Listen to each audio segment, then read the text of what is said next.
Pinayuhan ni Senator Cheese Escudero ang publiko na huwag magpapadala sa script at sa sarswelang binuo sa usapin nga ng flood control. Ani Escudero, sa mga nakarang linggo, malinaw na inililihis ng totoong may sala ang galit ng taong bayan papunta sa Senado para magsilbi nga itong panakip-butas o ika nga ay fall guy. Klarong-klaro po ang script nito. Ipitin ang tatlong dating DPWH officials, pakantayin sa kanila, mema banggit lang na senador, habang pinagtatakpan ang mga congressman na tunay nakasabwat nila sa mga lugar na ginagalawan nila. Isang tao lamang, Ginoong Pangulo, ang nasa likod ng script at sarswelang ito. Siya ang dahilan ng kaguluhan, pagkakaaway-away, pagkakawatak-watak na ngayon yumayanig sa ating bayan, maprotektahan lamang ang sarili niya.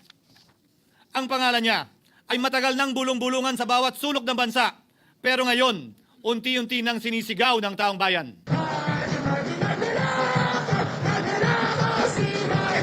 Minamahal kong kasamahan, bakit tila sa Kamara, dito mismo sa Senado at sa ilang media ay hindi pa din nila kayang sambitin ang pangalan niya? Pues, sasabihin ko, Martin Romualdez. Maalala nung nakarang linggo, isa si Escudero sa mga senador na kinanta ni dating DPWH Undersecretary Roberto Bernardo na tumanggap umano ng kickback mula sa flood control project, pero paniniwala naman niya ay kilala na niya ang nasa likod ng mga paninirang ito. Sinisi po niya sa akin ang pag-FLR or for late release ng kanilang mga proyekto. Sinisi po niya sa akin ang pagkakadismiss ng impeachment complaint laban kay VP Sara na nakikita niyang makakatunggali niya sa susunod na halalan. Sinisi din niya po sa akin ang pagkakasira ng kanilang maitim na balakin sa 2025 budget na nagawa nila ng walang balakid na mga nagdaang taon. Ginoong Pangulo, naging tapat ako at ginawa ko lamang ang aking tungkulin. Kung ano ang tingin kong tama at nararapat para sa bansa at sa sambayanan.